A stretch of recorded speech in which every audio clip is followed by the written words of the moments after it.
Halo semuanya, pernah nggak sih kalian datang ke rapat balai warga atau diskusi publik yang ujung-ujungnya malah jadi debat kusir tanpa arah yang jelas? Pasti bikin frustrasi banget kan?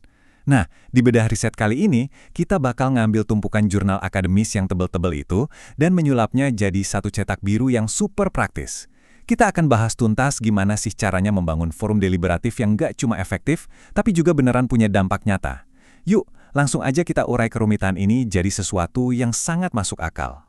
Oke, agenda kita hari ini simple tapi padat.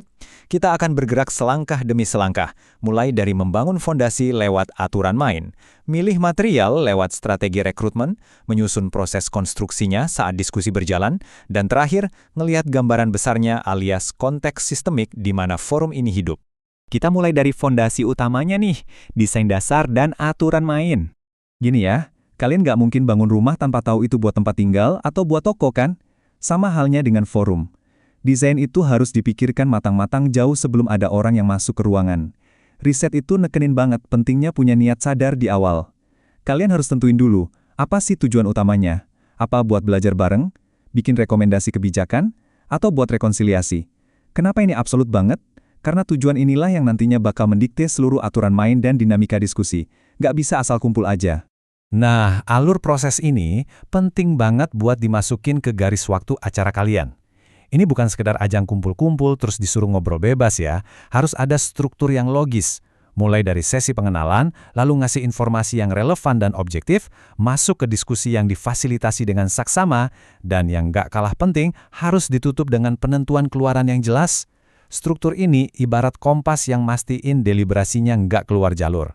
Di luar strukturnya, ada prinsip-prinsip inti yang jadi nyawa dari sebuah ruang yang adil. Kalian harus pastiin informasinya seimbang, ada ruang buat penalaran bersama, prosesnya transparan, dan pastinya akuntabel. Tapi, dari semua itu, poin krusialnya adalah meminimalkan intervensi kepentingan institusi. Kenapa? Ya supaya forum ini nggak berubah jadi sekedar ruang gema, atau lebih parah lagi, cuma jadi alat stempel buat pihak-pihak yang punya kepentingan tersembunyi. Sekarang kita masuk ke bagian kedua. Strategi rekrutmen terbuka dan inklusif.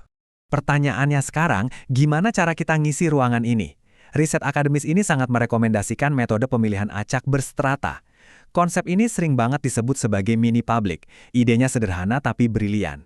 Kita mau jamin keragaman sosial yang bener-bener nyata di lapangan, bukan sekedar ngumpulin orang-orang yang suaranya paling keras atau mereka yang memang langganan datang ke acara ginian.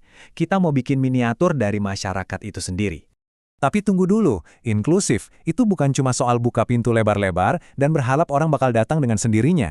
Inklusi sejati itu butuh usaha proaktif. Kalau kalian mau ngerangkul kelompok marginal yang sulit dijangkau, kalian harus benar-benar ngeruntuhin penghalang mereka. Kasih dukungan logistik, misalnya sediain transportasi atau tempat penitipan anak. Jadi partisipasi itu benar-benar bisa diakses, bukan sekedar jargon. Oke, pesertanya udah komplit dan inklusif. Lanjut ke bagian ketiga, dinamika diskusi dan peran fasilitator. Mari kita patahkan satu mitos terbesar di dunia diskusi. Moderator itu nggak boleh cuma diem manis dan netral secara pasif. Riset membuktikan sebaliknya. Gaya seorang fasilitator itu sangat mempengaruhi arah percakapan.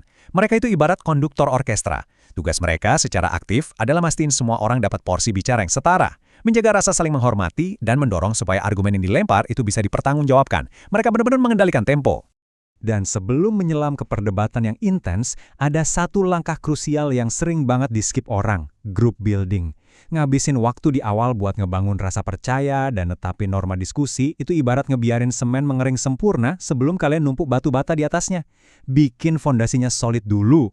Dan riset nunjukin bahwa hal ini secara dramatis ningkatin kualitas penalaran deliberatif, apalagi kalau isunya super kompleks.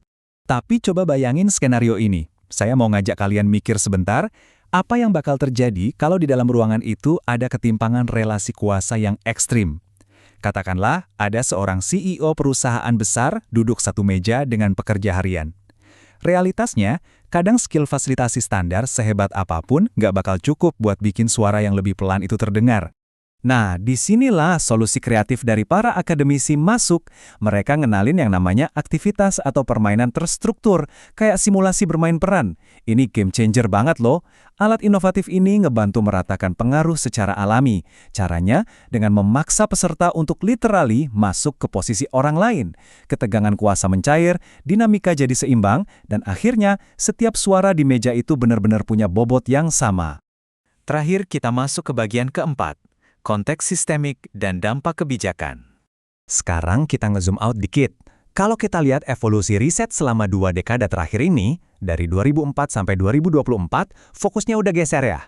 Para ahli nggak cuma terpaku sama apa yang terjadi di dalam ruangan diskusi aja, tapi makin menyoroti gimana forum ini nempel dan berinteraksi di dalam sistem demokrasi yang jauh lebih besar di luarnya.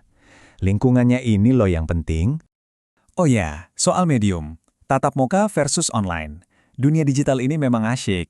Dia ngasih waktu buat warga merenung dan nyusun argumen yang benar-benar matang. Tapi, ada catatannya. Platform digital ini bisa gagal total kalau desainnya terlalu kaku atau top-down. Kalau warga merasa nggak punya ruang buat inisiatif, atau merasa terlalu dikontrol, secanggih apapun teknologinya, deliberasinya nggak bakal hidup. Ini dia, plot twist-nya atau peringatan paling penting yang mau saya tekankan hari ini. Kalian bisa aja bikin forum dengan desain paling estetis dan sempurna di dunia, tapi itu semua nggak ada artinya kalau nggak terintegrasi secara formal ke mesin pembuat kebijakan yang asli. Harus ada kabel yang langsung nyambungin hasil forum ini ke institusi politik atau administrasi. Kalau nggak, ya cuma jadi ajang curhat. Jadi, inti dari semua riset yang kita bongkar bareng hari ini sebenarnya sederhana. Merancang forum deliberatif itu pada akhirnya adalah tentang satu hal. Mastiin bahwa hasil obrolan di ruangan itu punya pengaruh nyata. Setiap langkah kecil yang udah kita bahas dari tadi, mulai dari niat di awal, milih orang yang tepat, sampai fasilitasi yang aktif, semuanya harus difokuskan ke satu tujuan pamungkas itu, pengaruh sistemik yang bermakna. Makanya, saya mau nutup dengan ninggalin satu pertanyaan buat kalian. Setelah ngeliat cetak birunya, gimana nih kalian bakal manfaatin wawasan ini? Gimana caranya kalian bakal mendesain ulang diskusi komunitas atau balai warga kalian berikutnya supaya nggak cuma jadi acara formalitas, tapi benar-benar jadi mesin penggerak perubahan kebijakan yang nyata? Menarik banget buat dipikirkan kan? Terima kasih udah ngikutin Bedah Riset hari ini, dan sampai jumpa di eksplorasi kita selanjutnya.